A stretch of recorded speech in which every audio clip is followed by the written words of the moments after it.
if as you kind of jumping on, I would just let me know if you can hear me first and foremost before I dive into the stuff I wanted to cover today. So yeah, just let me know in the comments if you can hear me or not, and then I'll kind of start diving into this is like the third times the charm type of thing. Ah, sweet, cool. Hopefully you can hear me loud and clear. This is good. Technical difficulties with that, so apologize. But just kind of get my brain wrapped around, instead of diagnosing the issues, getting into the issues that matter. So we have Facebook. Facebook died on us, right? And it sort of just kind of died with no audio for the last 20 minutes.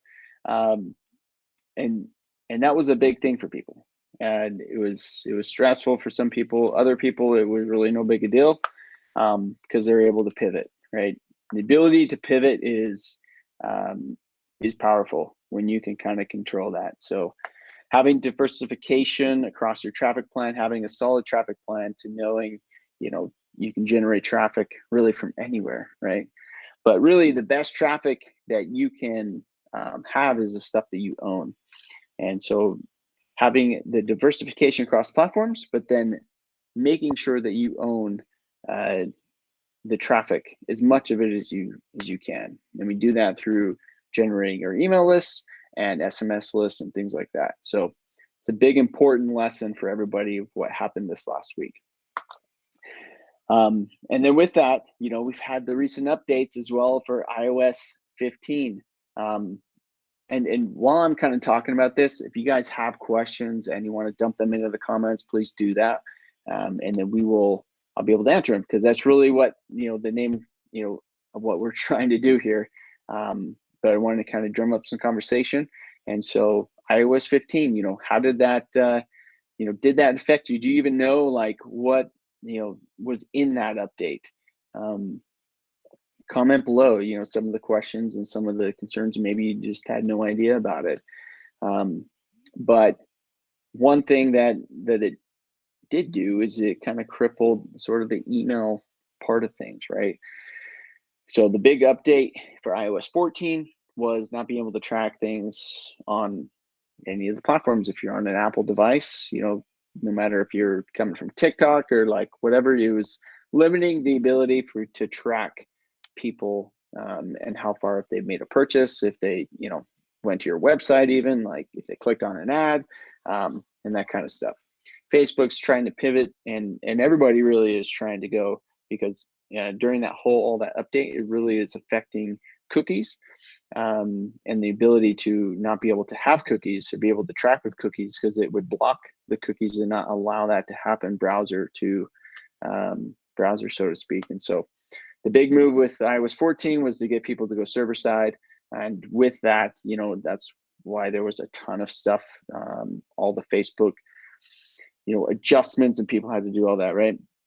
But iOS 15, this new update, is all about not being able to track emails, being able to track like what is revolving around, if people are opening the emails, if people are clicking, if people, the ability to be able to segment people into different audiences, utilizing different tags based off of their interests or interaction with certain pieces of content, things like that, is all very much like non-existent right now, right? With the iOS, at least, for people who are utilizing Apple Mail, both on mobile and desktop. There are certain things you can still do, to answer Bailey's question of like, is there a way to get around this and still track? There are certain things, yes, that you can do by using third-party attribution software. We can still track conversions, and we can still track, if people went to the website and things like that, right? And we can track kind of their progression on, if they went to the product page and they came back and then maybe Google us, and then and then they saw an email, so they came through and bought through an email. So we can still see those patterns or those behaviors and what people are doing, but still with the ability to really properly track open rates and click-through rates and all that is like gone for Apple, people who are using Apple Mail, which there's a lot of people using Apple Mail. It's like well over 50%. It's actually closer to 60% of all users are utilizing that mail client, to manage their emails. So yes, it is going to be a major hit to a lot of people. But with that said, the best way to really get around it is to understand your customer, right? The way to get around any and all of these updates and any update in the future is to truly understand your customer, what their needs are, what their frustrations are, and the process to be able to transform them from being frustrated to being accomplished, right? Before and after state.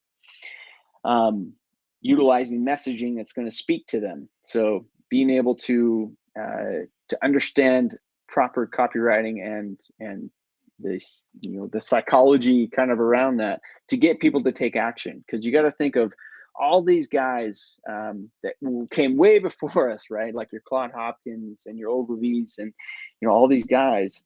They didn't have any of this. Like they would create a headline and then they would publish it to the newspapers or to the magazines, and thousands, tens of thousands, hundreds of thousands of these would be printed, right?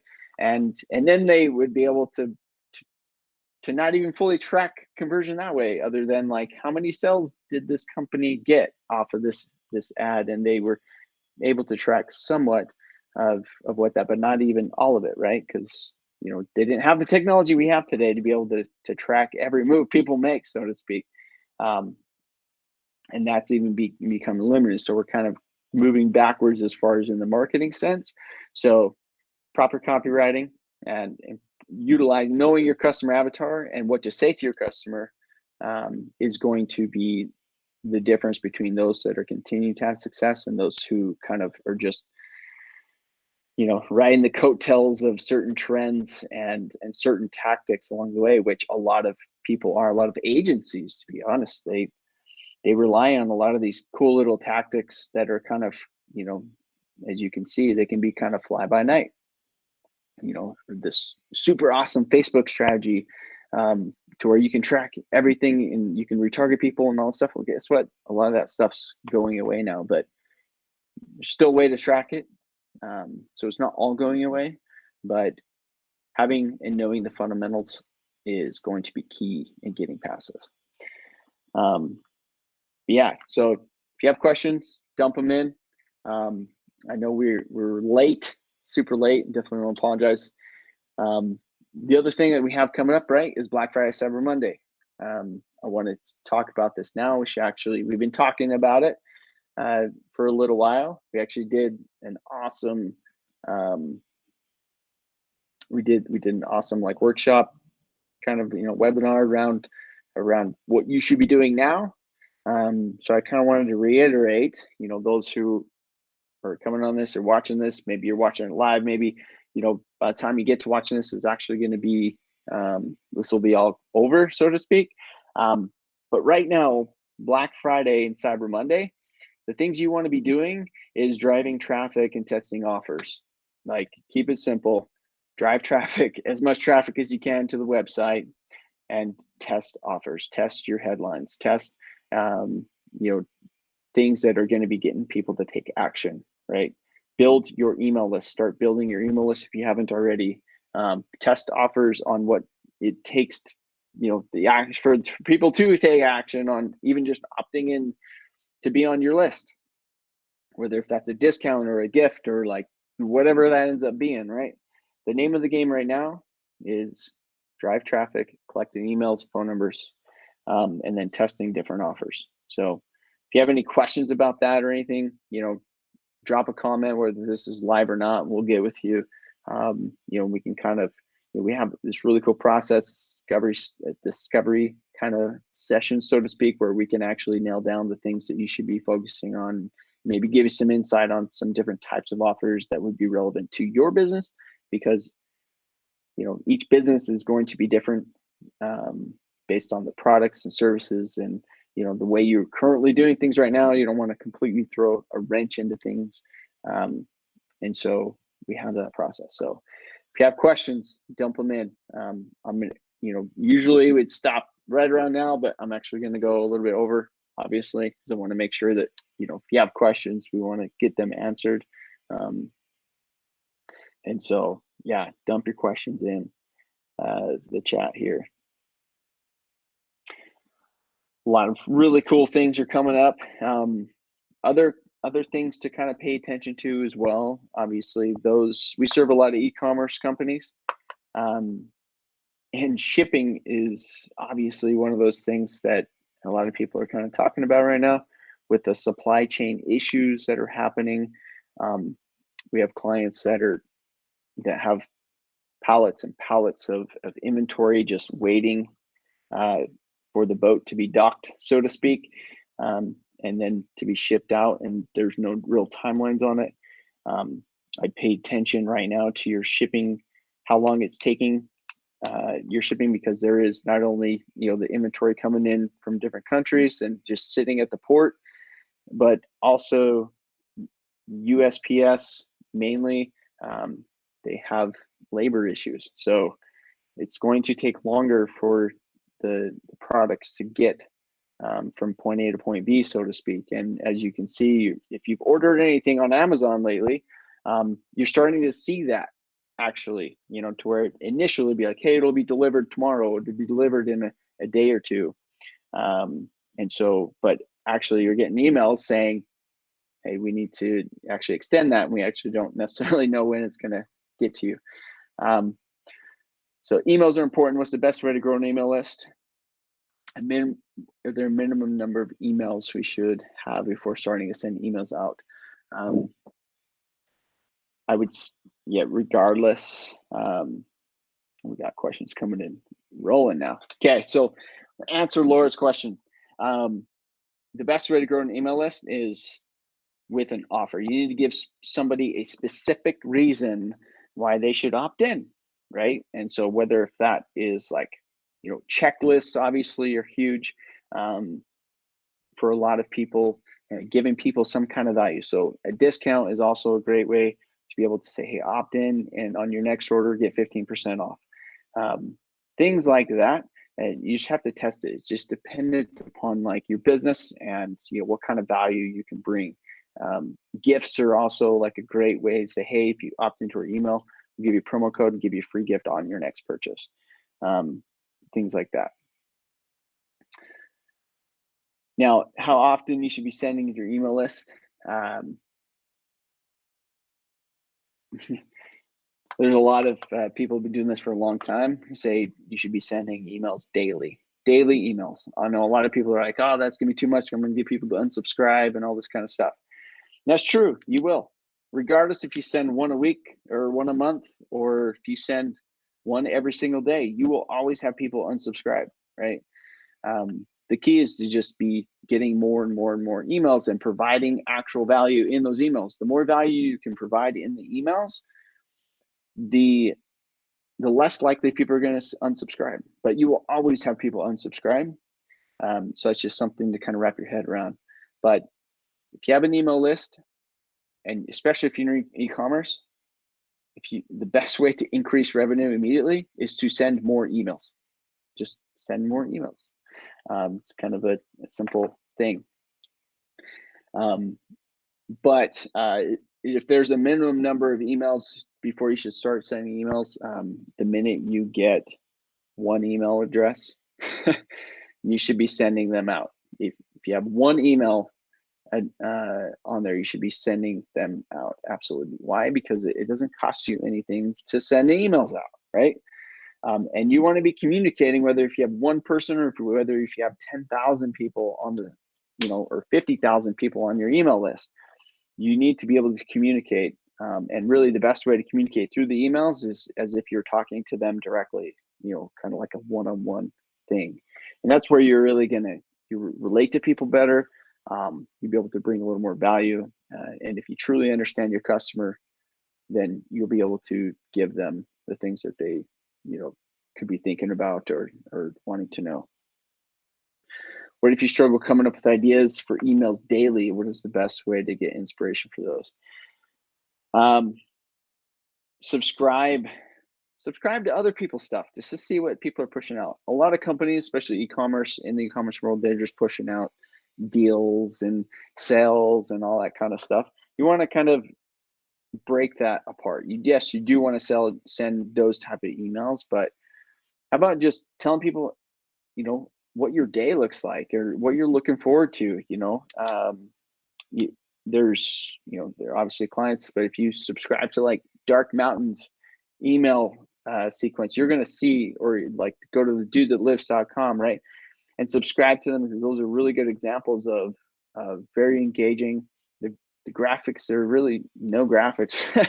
They're in there. It's just purely like value of like, hey, we're lifting today. Today's chest day. This is the things that we're doing. And if you want to get more motivation, or some of the things that works for us is XYZ, and then they always have an offer, right? You always want to put an offer in, but you want to just have a conversation with somebody. So if you're struggling coming up with, things, there's a lot of things you can do for inspiration. Quotes you could do. Hey, I just want to send this out. I had this thought, and here's some of the things that I've kind of helped me work through it. It's just kind of like get people engaged with your daily life. There's a reason why reality shows are so popular for people and they get so much engagement and viewership, is because it gives the people an insight on people's lives, people's struggles. Email and talk about some of the failures that you've experienced in the last week or so. Give highlights to some of the people, some of your employees, some of the people that you're working with. Like, there's a lot of different things you could be doing to be sending out daily emails. You don't have to send out daily emails. I would very much encourage at least 3 a week. And I think those could be sequenced and planned out very easily. And obviously, stuff you write, if you're writing blogs, you could be pushing that kind of content. Stuff like this, go live. I encourage a lot of people to go live once a week or once every other week. You should be doing something to try to engage your audience, trying to do, a little bit extra.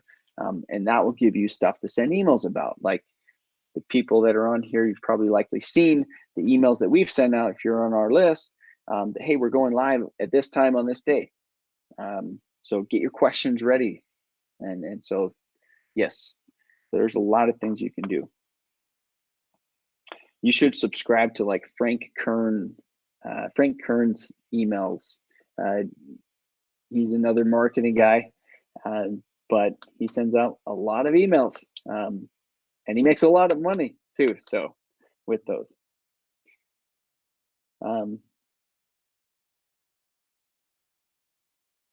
So, let's just saying, I see some emails are longer and some that are shorter. Is there an ideal length for the conversation? No. There isn't really an ideal length. I mean, it really goes down to like testing, really, because the audience that you might have is going to be likely, it's going to be different. The relationship's going to be different as well. If somebody's subscribing to, Alyssa's email, your personality, everything's going to be different, right? So it's just something you just got to test.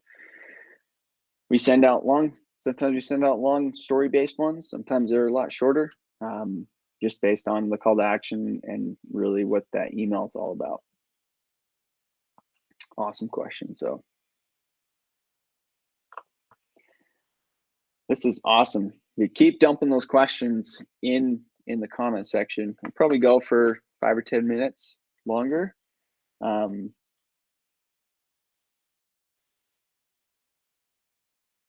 Yeah. So,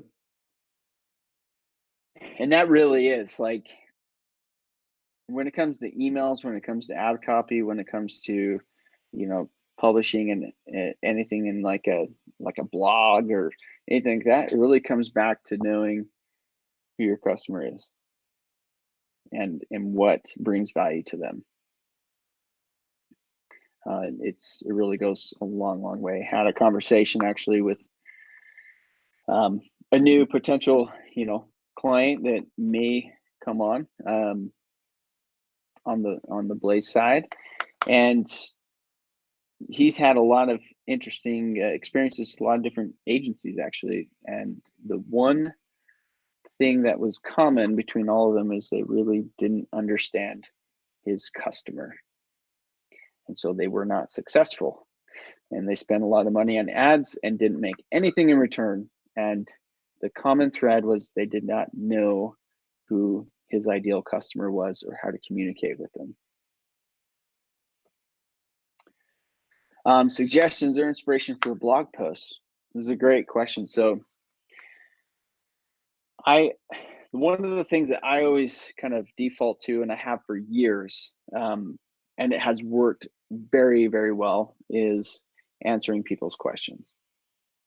So a lot of the stuff, as people are answering, asking questions right now, this is actually giving my company arsenal to what to write content about, answering people's questions. There's a lot of different websites like answerthepublic.com. You can go on, you can utilize tools through SEMrush and like Ahrefs and some of these others that will give you questions based off of search volume. And so you can say, okay, there's a lot of people asking this specific question, so I'm going to write a blog post about that question and answer that question, or go live and answer that question, right? That's a very, very good way to get inspiration and get actual content that people are searching for as well. And usually, if you really optimize some of these questions in a blog post, you can optimize for SEO.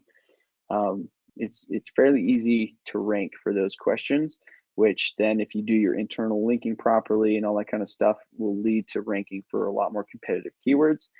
But you'll have an arsenal, you have a library of content around that one topic. So the ability to, over time, rank for some of those really competitive keywords is going to be a lot easier to do, and you'll do it a lot faster than you would have thought of in the past. So even though SEO and all that kind of stuff is very long-term game, don't respect results for like 12 to 18 months, type of long-term game.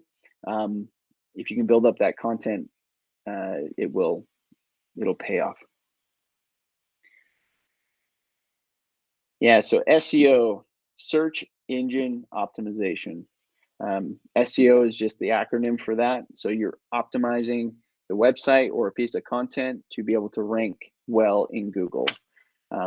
So there is definitely a strategy behind it. It's really just kind of going back, just like we were talking about at the beginning. It's all about the fundamentals, right?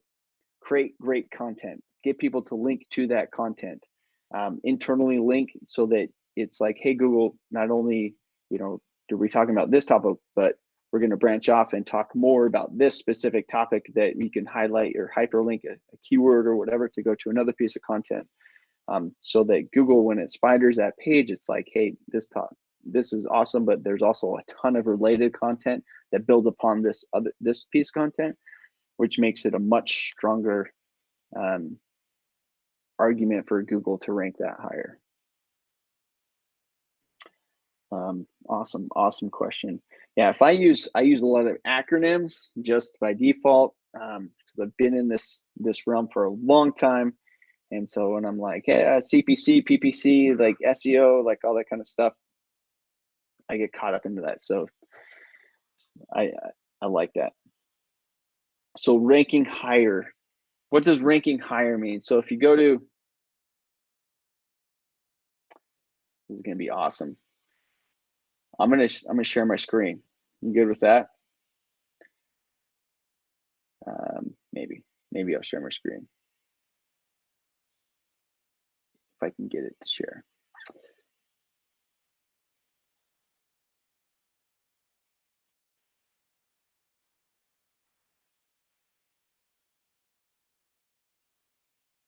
All right, so this is kind of cool. Give me a thumbs up if you can see my screen, if it's a split screen. Maybe we'll do this.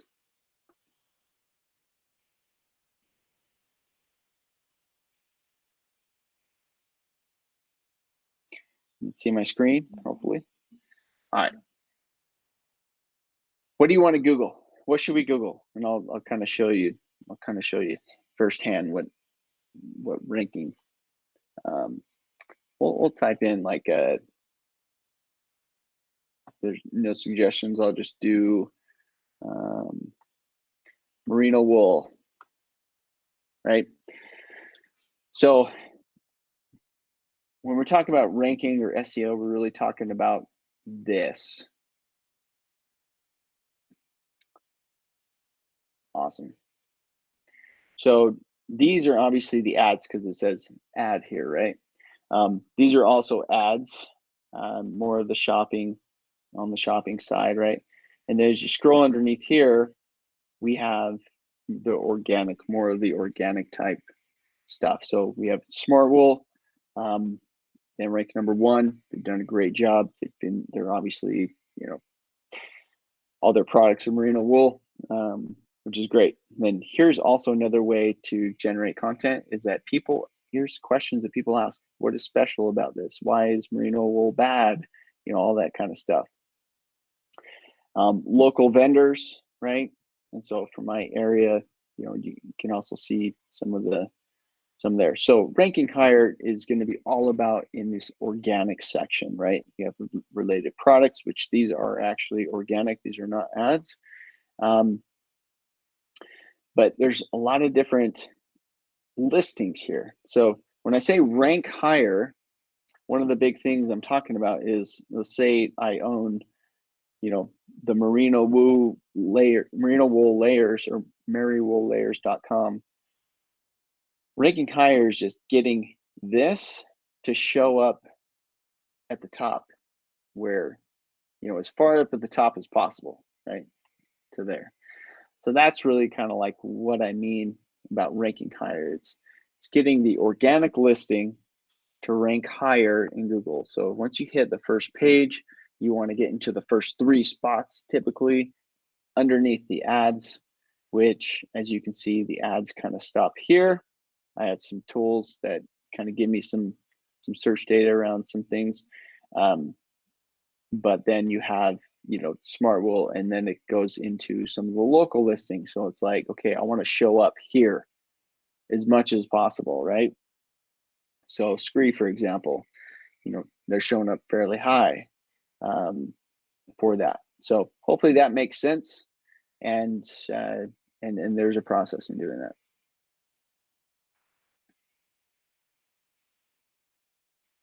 All right, great question. This is good. Dump your questions in there. I'll probably do this for another couple minutes here. And if that's kind of intriguing too, if you want to see more screen shares, you know, and different things, different tactics and all that kind of stuff,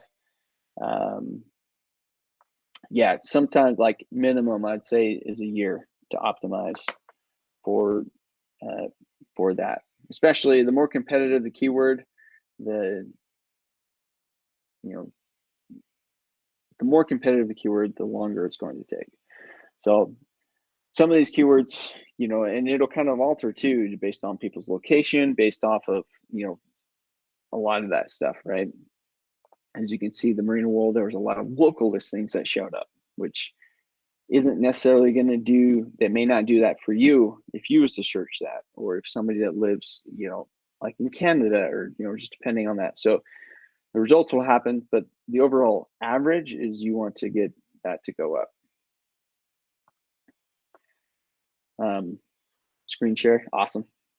We'll see if we can plan more of that. Maybe we can open up with some of that stuff as well. But just kind of dive in a little more to the time frame for SEO.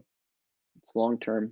It takes a long time to develop that authority with Google, and there's a reason for that. Google wants to show the best results. So if you're just starting out, they want you to be able to prove your worth, so to speak, before they're going to start showing you higher and higher. So, because they have a user experience that they've got to live up to. And if they start delivering crappy user experience, less people are going to use their platform. So there's a reason why it takes a long time for that. Awesome. Well, I definitely appreciate the interaction and all that. I will be doing this obviously like every week. I'll kind of cut it from here. If there's anything we can do for you, let us know, comment, and my team will kind of reach out in the comments to reach out to you to set up a time. Other than that, have an awesome rest of your week, and we'll see you